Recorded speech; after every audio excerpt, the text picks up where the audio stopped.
કીધું કે માઇકમાં કે ગબ્બર ઠાકોરને અર્જુન ઠાકોરને સમાજ બહાર કરી દીધા છે.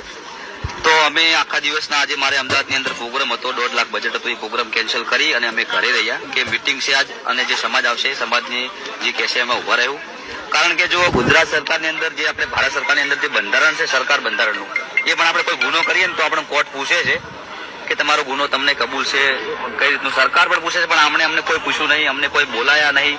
જાતે નિર્ણય લીધો કે ગબ્બર ઠાકોર અર્જુન ઠાકોરને સમાજ બહાર મૂકી દેશે. અને અમે આખી જિંદગી સમાજ પાછળ મહેનત કરી, આખી જિંદગી સમાજ માટે દોડ્યા, મિટિંગો કરી, મિટિંગમાં જ્યાં સમાજના ગીતો ગાયા, સમાજને સારી જગ્યાએ અમે ઘણા બધા ગીતો ભણાયા કે ભણો ભણો, ભણ્યા વગર કઈ નથી. સદારામ બાપા એમ કહેતા, ગબ્બર ઠાકોર એમ કહેતા, તમે ભણો. તો સમાજ માટે બહુ મહેનત કરી છે અને આજ સમાજ માટે ખૂબ અમે મહેનત કરી, એનું પરિણામ અમને આ રીતે આવ્યું છે.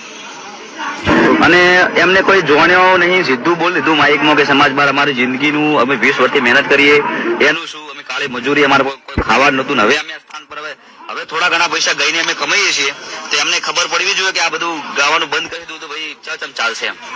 અને તું સીધું માઇકમાં બોલીને જતા રહ્યા, અમને કોઈ કીધું નહીં, કોઈ વાત કરી જ નહીં. આખું ઝાબડિયા ગોમ અમારા તરફ છે, અમારા જોડે હાલ 500 માણસો છે, અને ફક્ત 4 માણસો છે અમારા ગોમના, જે અમારા વિરોધીઓ છે, એમને આ મિટિંગ કરાવી, જે રાજકારણીયા છે એમને જોડે બોલાવી દીધું કે તમે અમારા ગોમના છોકરા છે, એમને આવું બોલી દો.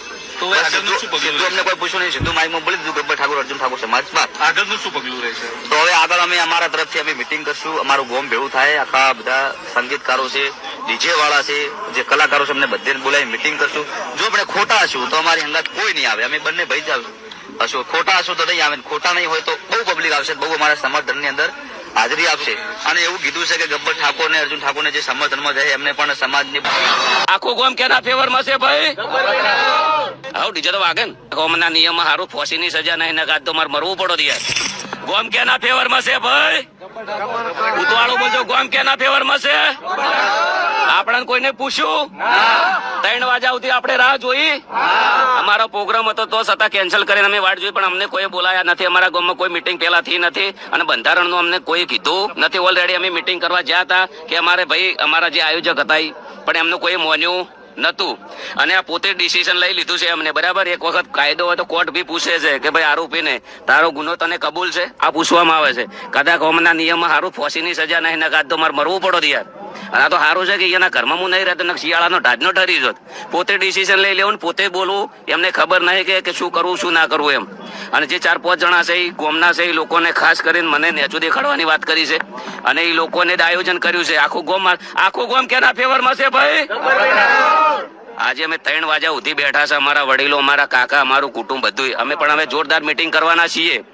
હું ખોટો હશું તો મારા ફેવરમાં કોઈ નહીં આવે. જે દિવસ મિટિંગ કરશું એ દિવસે ખબર પડી જશે. એક સમાજના છોકરાને રોજગારી બંધ કરાવવાની અને 20 વર્ષના ધંધો બંધ કરાવવાને દબાવવાની વાત છે. મારું પરિવાર, મારું કુટુંબ છે, એમને ખબર નથી કે આ વ્યક્તિઓની કેટલી મહેનત છે. એક સમાજના છોકરાને દબાવવાની વાત કરી છે. જીઓના ટાવર છે, 350 રૂપિયા ભાવ છે. કેટલો રિચાર્જનો? બરાબર. દરેક ગામની અંદર સમાજ નિર્ણય કરી કે ભાઈ તમારું ટાવર નહીં રહેવા દઈએ, 100 રૂપિયા રિચાર્જ ના કરો. નહીં થાય એમનાથી, કદી નહીં થાય. આજે નહીં થાય ને કાલે નહીં થાય. સમાજને તમારે અમારું ડિસિઝન લીધું છે, ભલે કશું હતું નહીં, સમાજ બહાર છીએ ઓલરેડી. અને દયા છે કુદરત રોમ આપે ને. હા ડીજે તો વાગે ને, વાગશે. કરવાની વાત કરી છે કે ગબ્બર ઠાકોર અને બંને ભાઈઓને અનફોલો કરવા. અનફોલો તો હવે છે વસ્તુ છે, લોકચાહનાની વાતો છે. અનફોલો તો બરાબર, લોકો જે અમારી વેદના સમજે છે એમને ખબર છે.